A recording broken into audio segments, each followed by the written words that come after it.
livro do Êxodo, no capítulo 34, versos de número 27 ao 35.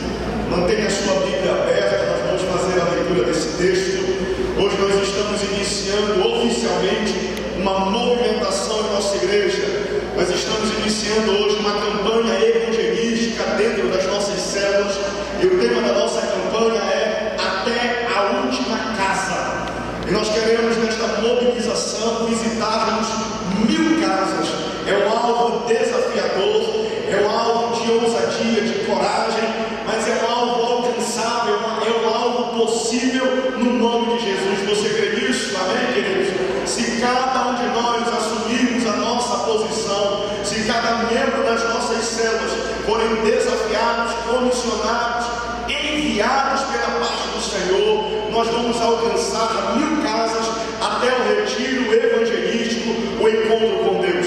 Se nós visitarmos de 2 a 3 famílias por semana, se você tirar um tempo de oração, pedindo a direção do Espírito Santo e colocando o nome das casas da sua família, da sua vizinhança, das pessoas do seu trabalho, e visitar intencionalmente estas pessoas, levando uma palavra, levando uma oração, apenas um ato de amor, de serviço, fazendo algo mais para o Senhor, se mobilizando de alguma forma até o retiro evangelístico, dia 14, 15 e 16 de outubro, nós vamos ter alcançado 1000 casas para a glória de Deus. Você crê nisso? Diga amém.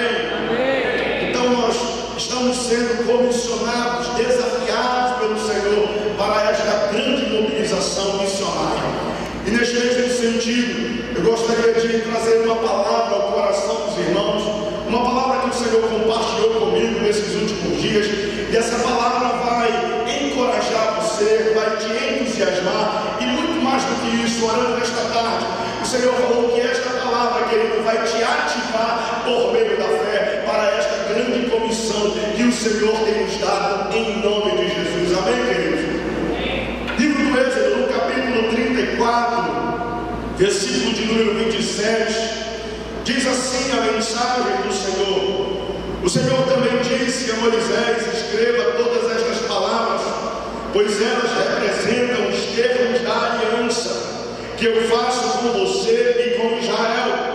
Moisés permaneceu no monte com o Senhor 40 dias e 40 noites. Durante todo esse tempo não comeu pão e nem bebeu água, e escreveu os termos da aliança, os 10 mandamentos, nas tábuas de pedra. Quando Moisés desceu do monte Sinai, carregando as 2 tábuas da aliança, não percebeu que o seu rosto brilhava, pois ele havia falado com o Senhor. Quando Arão e os israelitas viram o brilho do rosto de Moisés, tiveram medo de se aproximar dele. Moisés, porém, chamou Arão e os líderes da comunidade, que se aproximaram, e Moisés falou com eles. Em seguida, todo o povo se aproximou, e Moisés lhes transmitiu todas as instruções que o Senhor lhe tinha dado no monte Sinai. Quando Moisés terminou de falar com eles, cobriu o rosto com um véu. No entanto, sempre que entrava na tenda da reunião para falar com o Senhor, tirava o véu até sair. Depois transmitia ao povo as instruções que o Senhor lhe dava, e os israelitas viam o brilho do seu rosto. Então Moisés cobria novamente o rosto com um véu, até voltar para falar com o Senhor. Senhor nosso Deus e Pai, esta é a tua mensagem, a tua palavra, traduzida para os nossos dias, direcionadas aos nossos corações. Pedimos, doce Espírito Santo, amigo, aquele que nos convence, aquele que nos instrui, aquele que nos dá a tua direção, que o Senhor venha falar conosco na edificação da tua palavra em nossos corações, que venhamos sair, Senhor, de uma sonolência, de uma letargia espiritual, de uma sonolência profunda, que venhamos nesta noite à luz da tua palavra, em resposta à tua mensagem, sermos despertados, ativados para a boa obra do Senhor, para a manifestação da tua obra, para a expansão do teu reino e para a edificação da igreja de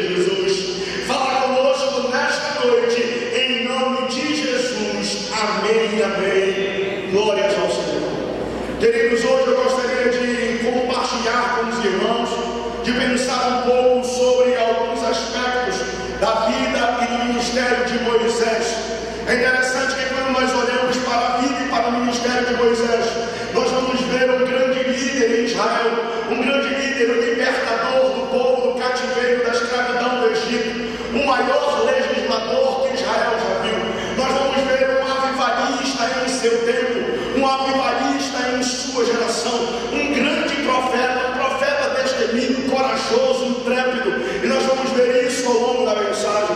É interessante, queridos, que Moisés, ele viu o maná descer do céu, mas Moisés, em seu chamado, ele viu um arbusto pegar fogo. Moisés via maná descendo do céu diariamente.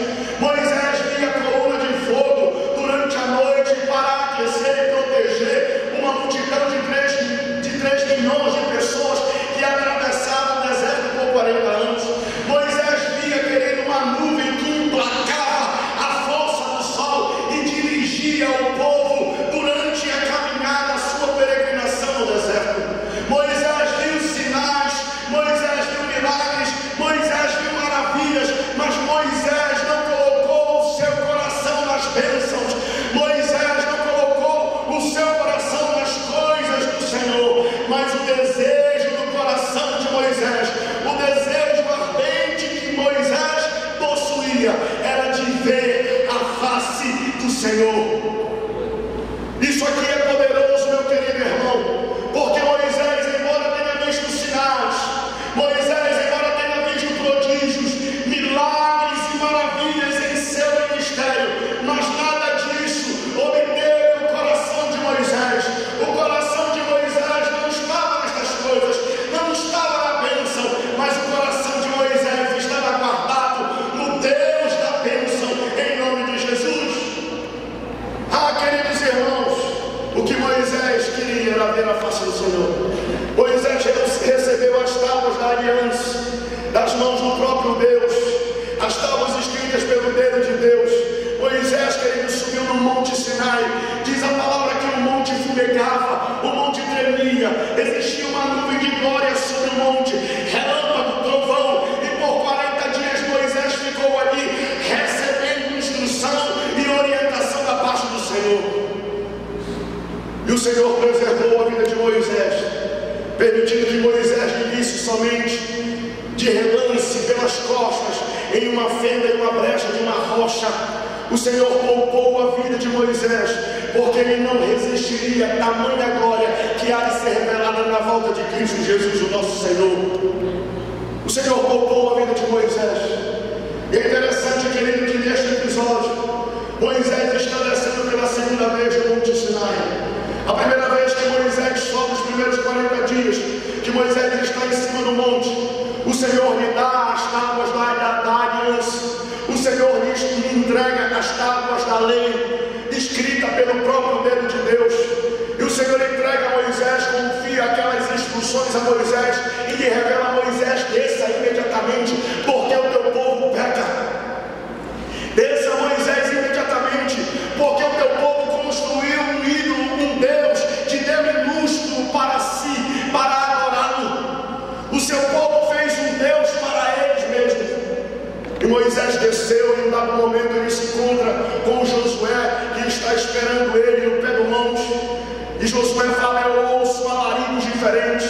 Será que é guerra? E Moisés fala: não é de guerra, não é de quem perde, nem de quem ganha. Este alarido no arraial é o povo que construiu um ídolo para si.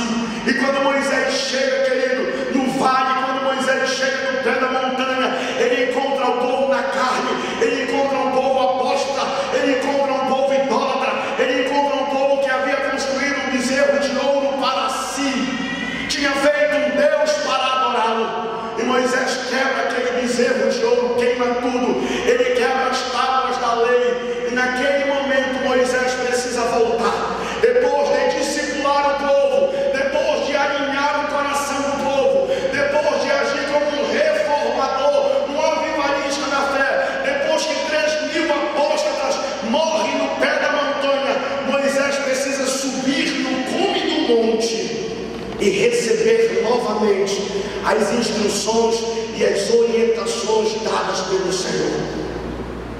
Moisés passa, diz a palavra, nesse texto que acabamos de ler, que Moisés passa mais 40 dias sem beber e sem comer.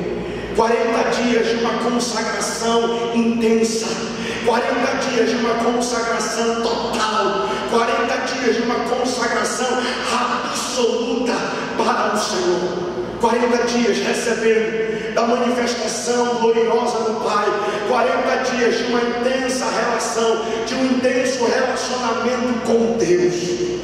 E diz a palavra que Moisés, quando desce deste segundo encontro, já passaram 80 dias, quando Moisés desce, o povo se assusta, porque o rosto de Moisés, a sua face brilhava em glória. Você está comigo aqui, amém, queridos? O povo fica com medo, porque na primeira descida de Moisés, 3.000 apóstolos, 3.000 homens e mulheres que haviam negado a fé, morreram no pé da montanha. E agora Moisés está com o seu rosto em chamas, agora Moisés está com o seu rosto em glória, agora Moisés está com o seu rosto resplandecente, e o povo fica assustado. Mas eu gostaria de destacar ao seu coração o versículo de número 32, que resume bem o que está acontecendo neste cenário. Versos de número 32, você pode acompanhar comigo. Nós não sei se temos aqui na projeção. Em seguida todo o povo se aproximou, e Moisés lhe transmitiu todas as instruções. Vou ler novamente. Em seguida todo o povo, diga comigo, todo o povo se aproximou.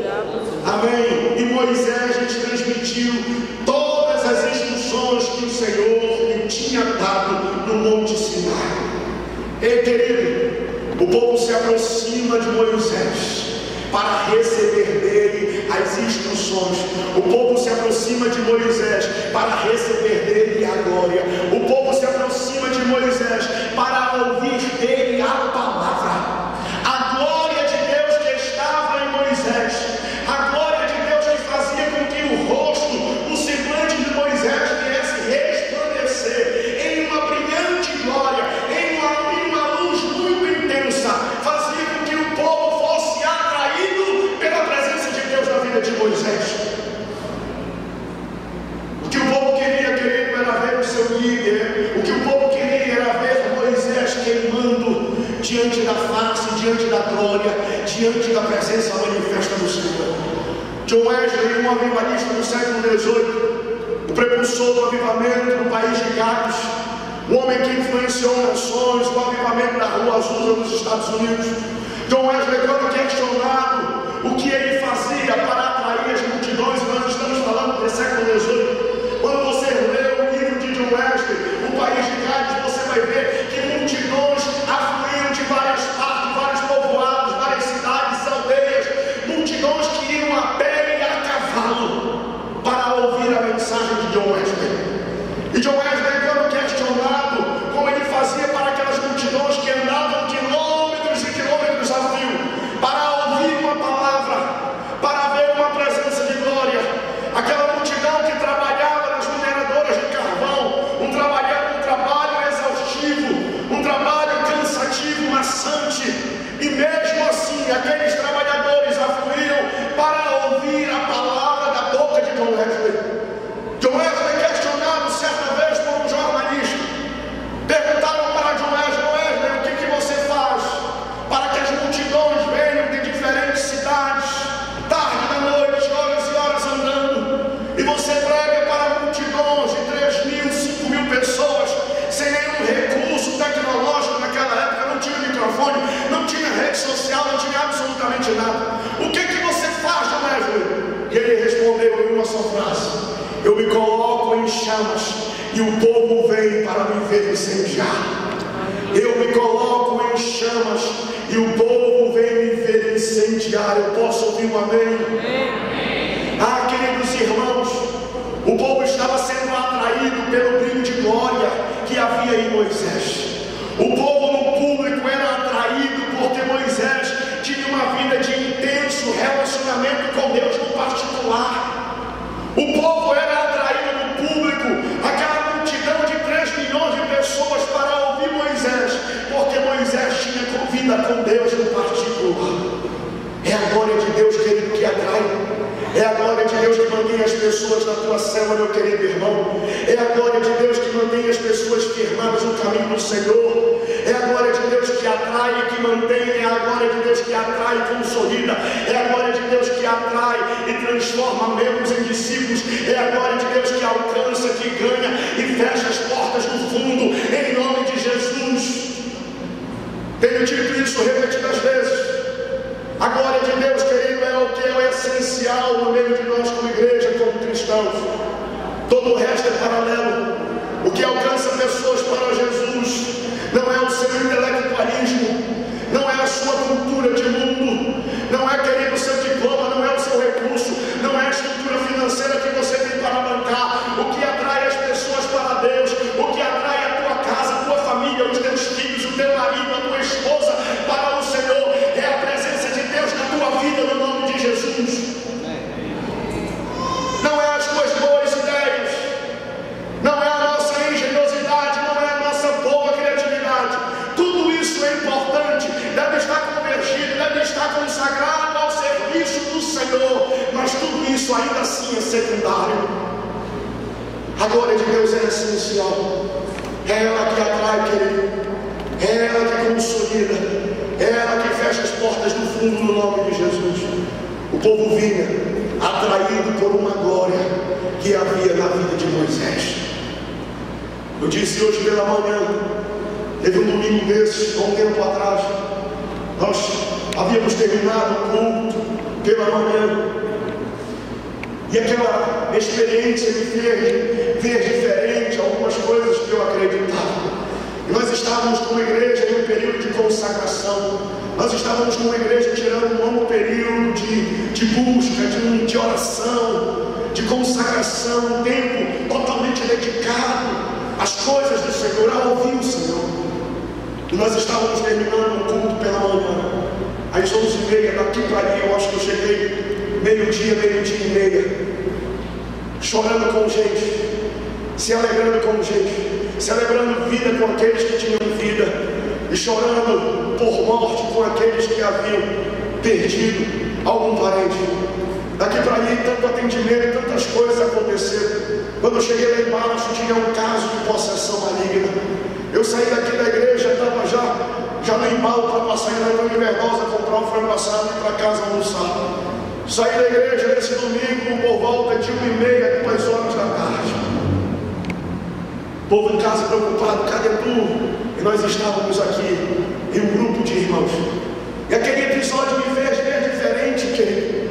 Porque quando você está em consagração, quando você está em comunhão, em intimidade com Deus, a glória de Deus atrai. Quando você está em consagração, em intimidade com o Senhor, de forma natural para Deus, Deus te usa grande e poderosamente.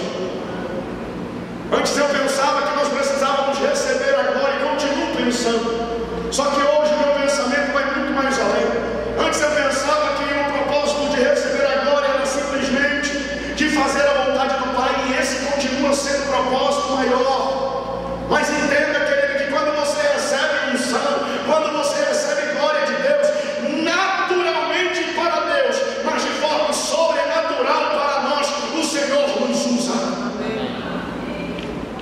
Pessoas começam a te pedir oração, pessoas começam a te pedir palavra, aconselhamento, porque elas estão vendo o brilho de glória em você, porque elas estão vendo algo diferente na sua vida, porque elas estão vendo o brilho de glória de Jesus no seu rosto, na sua face, no seu semblante. Algo diferente da parte de Deus está acontecendo na sua vida, no nome de Jesus. E aquele domingo foi muito intenso. Saímos tarde daqui, e quando eu cheguei em casa, tinha uma irmã de uma outra igreja afastada lá em casa, e ela falou: eu estou sabendo o que Deus está fazendo na vida da igreja de vocês. Eu vim aqui para que vocês possam colocar a mão na minha cabeça e orar por mim no nome de Jesus. Aquela mulher saiu com uma palavra, aquela mulher saiu debaixo de uma instrução, mas aquela mulher também saiu debaixo de uma oração, porque nós oramos por ela, nós honramos a fé daquela senhora no nome de Jesus. Eu posso ouvir um amém, queridos? Quando você está revestido de glória, o Senhor te habilita para uso. Quando você está revestido de glória, você começa a tocar, você começa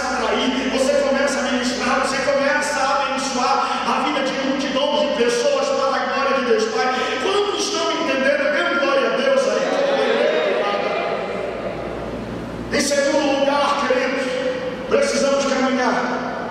Em segundo lugar, Moisés, embora tenha sido um grande líder, um grande legislador no meio do povo de Israel, Moisés, embora tenha sido um líder avivado, um homem de Deus, mas o apóstolo Paulo, em 2 Coríntios, no capítulo 3, especificamente no versículo de número 13, falando a respeito deste episódio de Êxodo, no capítulo 34, o apóstolo Paulo, inspirado pelo Espírito Santo, ele comenta também que o profeta Moisés, embora Moisés tenha sido homem de Deus, embora Moisés tenha sido tremendamente usado pelo Senhor, mas o apóstolo Paulo, inspirado pelo Espírito Santo, escrevendo a igreja de Corinto, ele fala que Moisés também falhou. Olha o que diz o versículo de número 13. Versículo de número 13. Não somos como Moisés, que cobria o rosto com um véu, para que os israelitas não vissem a glória, embora Deus já estivesse se desvanecendo. O que o apóstolo Paulo está nos descortinando, nos desvendando uma verdade, é que pelo fato dos israelitas terem medo da glória de Deus, Moisés cobria o rosto com um véu, embora a glória já estivesse sumindo, embora a glória já estivesse desaparecendo. Há duas razões, há dois motivos para você se esconder do Senhor. Há duas razões, há dois motivos para você tentar ocultar e esconder a glória de Deus que há em você. O primeiro motivo talvez seja o motivo de Moisés. Pensar que as pessoas pensam a teu respeito, na tua autoimagem, na tua reputação. O que vão pensar de mim lá no meu departamento? O que vão pensar de mim no escritório, no consultório, na universidade? Vão me chamar de careta, agora vão me chamar de quadrado, vão me chamar de crente, vão me chamar de pastorzinho, vão dizer que fizeram lavagem cerebral em mim, vão dizer que eu estou dando agora dinheiro para pastor. Esta era a preocupação de Moisés. Como os israelitas se assustavam com a glória, Moisés cobria o rosto para que eles não tivessem medo. Talvez você esteja nesse passo. Talvez Deus não esteja te usando mais de uma forma tão ousada. Talvez Deus não esteja te usando mais de uma forma tão intrépida, tão corajosa, porque você ainda está na barreira do medo, na barreira do que vão pensar, do que vão dizer. E o Senhor não te habilita para coisas maiores. Há uma segunda razão, um segundo motivo nesse texto que nós identificamos aqui. O apóstolo Paulo revelando que esta glória já estava sendo desvanecendo, já estava sumindo. Ei, querido, talvez o pecado tenha te seduzido. Talvez o pecado, a multiplicação da iniquidade nos teus dias, na tua vida, tenha te seduzido de tal forma que a glória de Deus já desapareceu na sua vida e você nem se deu conta disso. Você está lembrado de Adão e Eva no paraíso quando pecaram? Diz a palavra que eles se acharam nus e por isso se esconderam de Deus. Pedro, naquela madrugada, momentos antes da crucificação, antes do galo cantar, falaram: esse é um dos seguidores. Ele andava com eles e Pedro negou por 3 vezes consecutivas. E o galo então cantou. Pedro negou, querendo se escondendo. O povo reconhecia Pedro, não era pelo seu sotaque. O povo reconhecia Pedro porque Pedro havia caminhado do lado do mestre, havia caminhado ao lado de Jesus por 3 anos e meio. E não somente isso, dentre os 12, ele era o terceiro, ele estava entre os 3 mais próximos. Existia muito de Jesus na vida de Pedro. A vida de Jesus já estava impregnada em Pedro. E o povo reconhecia: esse é um deles. Esse daqui é um dos seguidores do caminho. E Pedro negava, Pedro se escondeu. Assim como Moisés que se escondeu, assim Moisés como escondeu a glória de Deus por detrás de um véu, de uma barreira física. Eu, querido irmão, eu gostaria de te perguntar qual tem sido a barreira física ou espiritual que tem te impedido de avançar, de crescer em Deus. Talvez seja o medo de ser rejeitado pelas pessoas, o medo da rejeição, o medo de falar, de testemunhar de Jesus. Talvez seja a barreira, o véu da religiosidade, que precisa nesta noite ser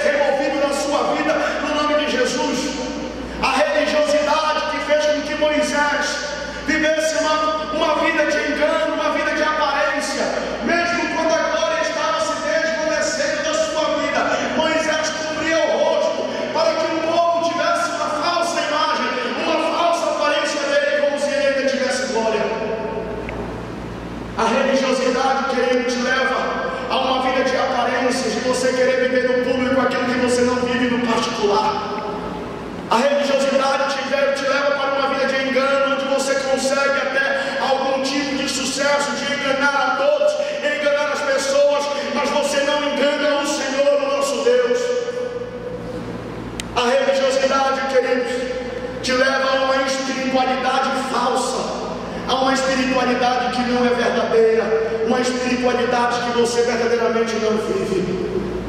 Talvez você precise nesta noite remover o véu da timidez, o véu da vergonha. Diz a palavra que os tímidos, e aqui a palavra tímido não é aquele tímido em si, mas é o tímido que nega, o negacionista da fé, aquele que nega a fé, aquele que nega em falar, em repartir, em compartilhar do evangelho que transformou a sua vida. A palavra de Deus nos diz, querido, que aquele que se nega a dizer o nome do Pai diante dos homens, o Senhor também se negará a mencionar o nome dele diante do Pai que está no céu. Não é a timidez em si, mas é a sua negação, é a sua omissão. Quando você se nega em falar de Jesus, em testemunhar a fé, querido, isso pode comprometer a tua salvação, a tua eternidade. Queridos, nós precisamos entender nesta noite que existe um brilho de glória em nós, que o Senhor nos chama de luz do mundo. Amém, queridos? Existe alguém aqui comigo? Amém? Amém. O Senhor nos chama de luz do mundo, e a luz da candeia, diz a palavra, não pode ficar escondida debaixo de uma cama ou debaixo de um cesto. A luz precisa estar no ponto mais alto, mais elevado de uma casa, para que ela cubra a sua missão, o seu propósito. A candeia precisa estar acesa no ponto mais alto de uma casa, para que as trevas possam se dissipar. Ei, querido, a terra clama desesperadamente, a terra anseia pela revelação dos filhos e das filhas de Deus em nome de Jesus. Existe um clamor de urgência da parte da terra, da parte do mundo. A terra clama, a terra anseia pela revelação dos filhos de Deus. E cadê os filhos de Deus? Dê glória a Deus aí, meu querido. Em nome de Jesus, a terra clama pela tua manifestação, pela tua revelação. A palavra de Deus diz, querido, se nós nos calarmos, até as pedras clamarão. Se nós nos calarmos, até as pedras testemunharão em nosso lugar. Até as pedras falarão de Jesus em nosso lugar, se a igreja de Jesus não assumir a sua posição. Estava lá em Abaetetuba semana passada e ouvi uma senhora, a Vera, quilombola. O quilombo dela fica de 2 a 3 horas de rabeta voando, valendo, da cidade de Abaetetuba até chegar na ilha dela. Cidade de Abaetetuba, município de Abaetetuba, é composto por várias ilhas. São várias ilhas, são mais de 72 ilhas, salvo engano. E a ilha da Vera fica muito distante. É tão distante que para chegar na casa dela, até ela sofre influência de maré. Se a maré estiver seca, você tem que estacionar, pedir abrigo em alguma casa na beira do rio, para depois chegar na casa dela. É 2, 3 horas de rabeta. Semana passada ela estava conosco, lá no sítio, trabalhando. E ela me falou algo interessante que me fez pensar. Eu ouvi naquela semana 2 testemunhos em contextos totalmente diferentes, em momentos diferentes, mas que me fizeram refletir, me fizeram parar e pensar que Deus queria falar algo comigo.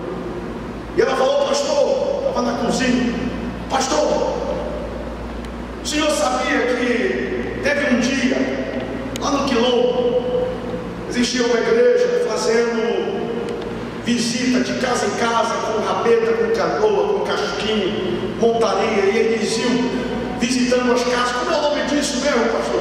Eu falei evangelismo. É isso mesmo, evangelismo. E eles estavam visitando as casas das pessoas.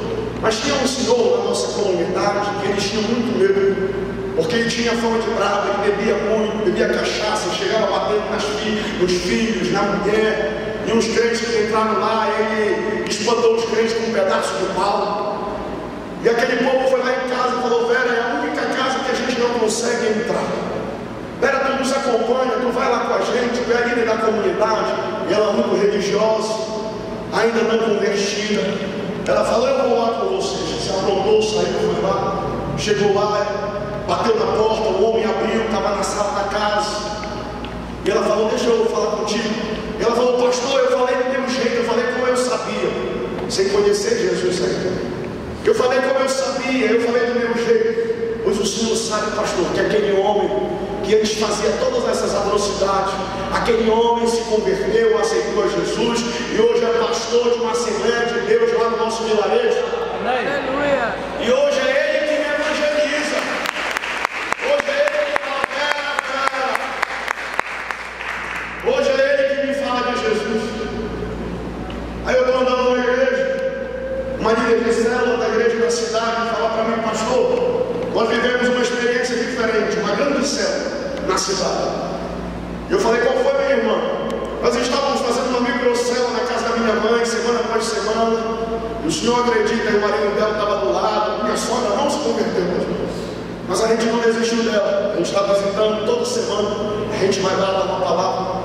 E a minha sogra foi para casa, uma casa que ela tem na Vila dos Cabalos. Chegando lá, um parente procurou ela não aceitou a Cristo.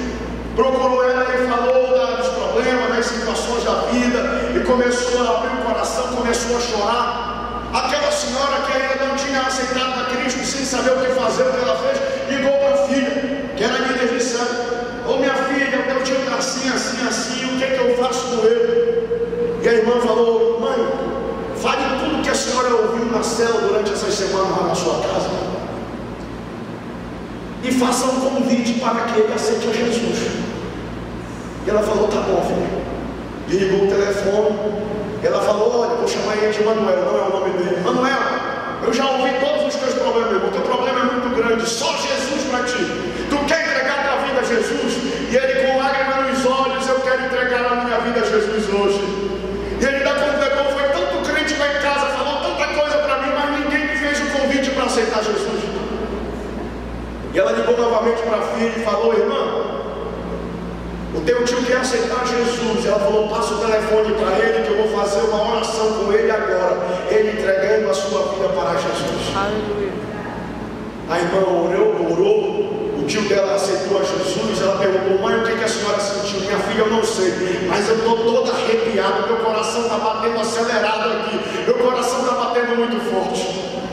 Ela falou, se prepare porque Jesus também está te chamando, amém, queridos? Ah, queridos, em nome de Jesus, se nós nos calarmos, se nós não nos posicionarmos, não assumirmos a nossa posição espiritual como igreja, as pedras clamarão, como diz o profeta Ezequiel, aquele de coração duro, aquele de coração de pedra, aquele de coração endurecido, até esses falarão de Jesus, porque Deus usará qualquer pessoa para o cumprimento da sua vontade. Deus usará qualquer pessoa em qualquer contexto para o cumprimento do seu propósito no nome de Jesus. Independente de quem seja, o Senhor nos dará, porque Ele honrará com a sua palavra, e é desejo de Deus que todos sejam salvos. O Senhor não voltará atrás de sua palavra, o Senhor cumprirá o seu propósito, o Senhor usará quem Ele quer, da maneira que Ele quer, para que o seu propósito seja cumprido, e nós como igreja iremos prestar contas disso. Isso é muito sério, irmão. Estava ouvindo um amigo, missionário haitiano, estava passando uma temporada na nossa casa, lá no ramal, e eu liguei para ele, meu irmão, como é que estão as coisas por aí? Ele falou, pastor, está muito tranquilo, muito bom, aqui a gente dorme muito cedo, 7 horas, 8 horas, não tem mais ninguém no ramal, já acabou as atividades da igreja, estamos dentro de casa, e nós acordamos muito cedo, e aqui o meu despertador é um galo. O galo que pula do puleiro no terreno da vizinha e vem ciscar no sítio da igreja. E 5 horas, 5 e meia da manhã, mais tardar, aquele galo começa a cantar. E ele fala, pastor, o senhor sabe que Deus falou comigo no canto daquele galo? Eu falei, como assim, meu irmão? Me explica esse negócio direito. Ele falou, pastor, o galo é mais fiel do que todos nós. Pastor, o galo, ninguém precisa insistir para que o galo cante. Ninguém precisou ensinar o galo a cantar. mas o galo canta naturalmente porque faz parte da natureza dele. E todo dia da manhã, sem ninguém pedir, sem ninguém acordar o galo, ele pula do puleiro e pela natureza dele ele começa a cantar. Assim somos eu e você, querido. Nós recebemos uma nova natureza dada por Deus. E todo dia, sem ninguém pedir, todo dia, sem ninguém ensinar, todo dia, sem ninguém lembrar, nós precisamos cantar os feitos do Senhor, nós precisamos proclamar, nós precisamos anunciar que o tempo de cantar chegou, que é chegado o reino de Deus, é chegada a hora, o tempo do Senhor virá. Amém. E ele fala, pastor, aquele galo continua a cantar, mesmo que muitos não gostem do canto dele, mas ele continua a cantar. E é interessante, pastor, que aquele galo canta, mesmo sabendo que vão ter alguns que vão ouvir e vão continuar dormindo, vão ouvir e não vão reagir ao canto do galo, vão continuar sonolento no mesmo estado em que está. Mas há outros, pastor, que ao ouvir o canto do galo vão reagir, vão acordar, vão despertar, vão começar a se movimentar, vão reagir ao canto do galo. E querido, o que eu estou te dizendo é que não importa, querido, a reação das pessoas à tua mensagem, mas é meu dever, teu dever, é a nossa responsabilidade, continuar proclamando, continuar anunciando, continuar falando que o Senhor é o nosso Deus. Independente da reação das pessoas, se gostem ou não, se vão continuar dormindo na letargia do pecado, ou se vão reagir em uma atitude de novidade de vida. Em terceiro e último lugar, nós já vamos encerrar. Nós precisamos entender que a sua vida, ela é um reflexo perfeito da imagem do Senhor. Diga comigo, a minha vida. Diga com fé, querido, como uma igreja avivada. Diga comigo, a minha vida é um reflexo perfeito da imagem do Senhor. Em 2 Coríntios, no capítulo 3, versículo de número 18, pode passar. Próxima tela. Portanto, todos nós, dos quais o véu foi removido. Paulo agora está concluindo a sua mensagem, dizendo que aqueles que estão com o rosto descoberto, aqueles que tiveram o véu removido, você lembra?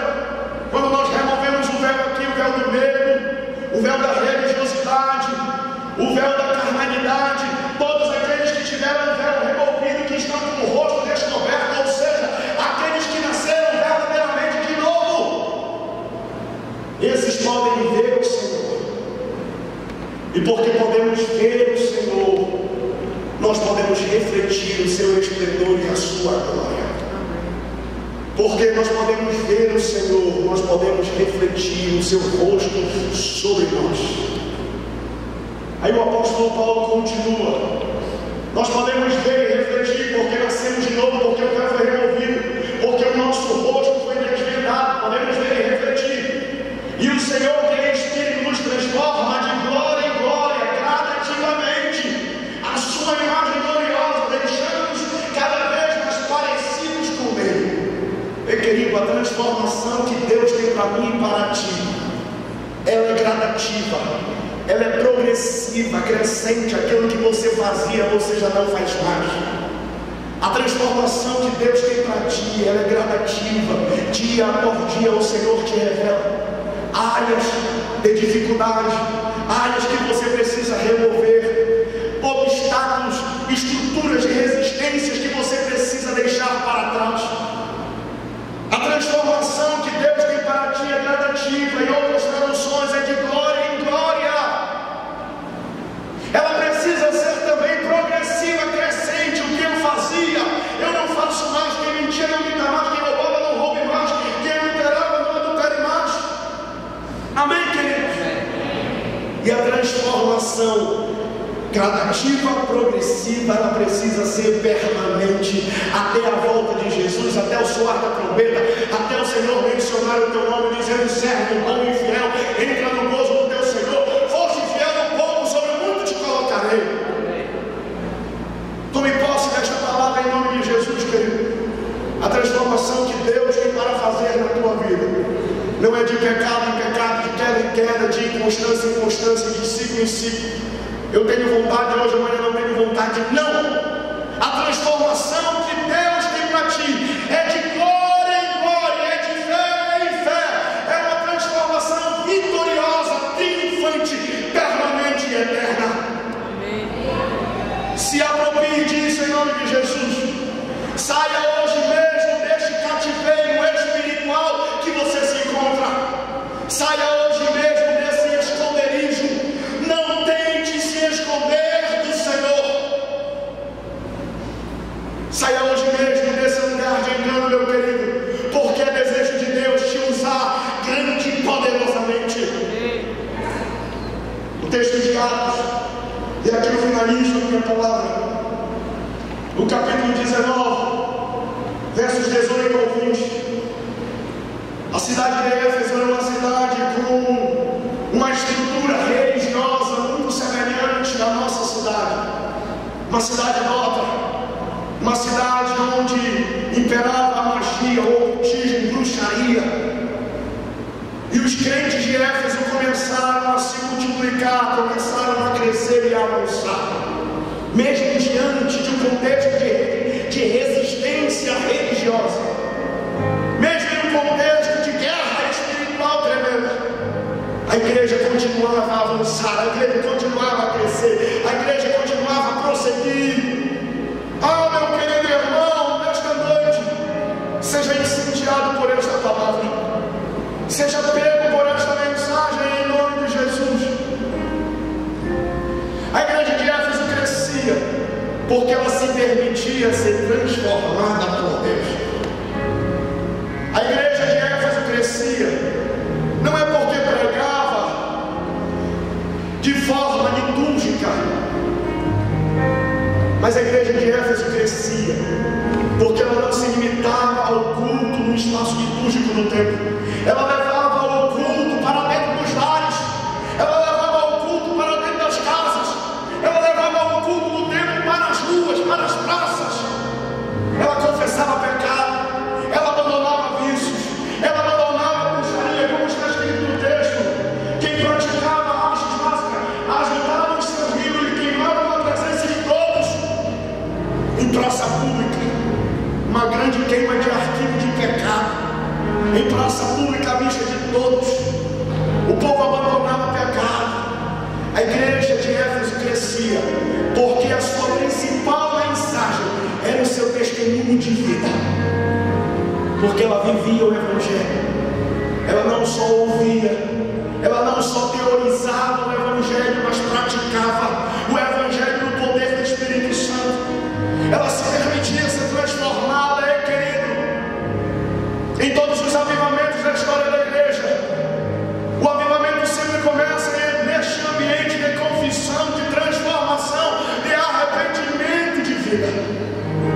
A igreja de Éfeso continuava a avançar, porque as pessoas começavam a ver aquele que era bruxo dentro da sua casa.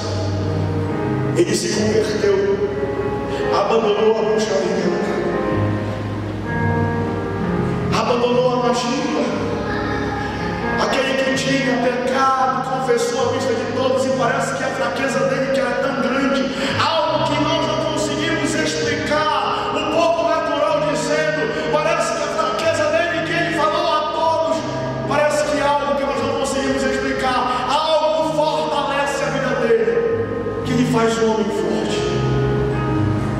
A mensagem que o mundo espera ouvir de você, o sermão mais belo, mais bonito que você tem a dizer, será escutado pelas multidões de pessoas, pela tua casa, pela tua família, pelos teus amigos de trabalho, será escutado pelos outros. A tua vida precisa autenticar a tua mensagem. A tua vida precisa condizer com aquilo que você diz. A tua vida precisa condizer com a mensagem que você prega, com a mensagem que você crê.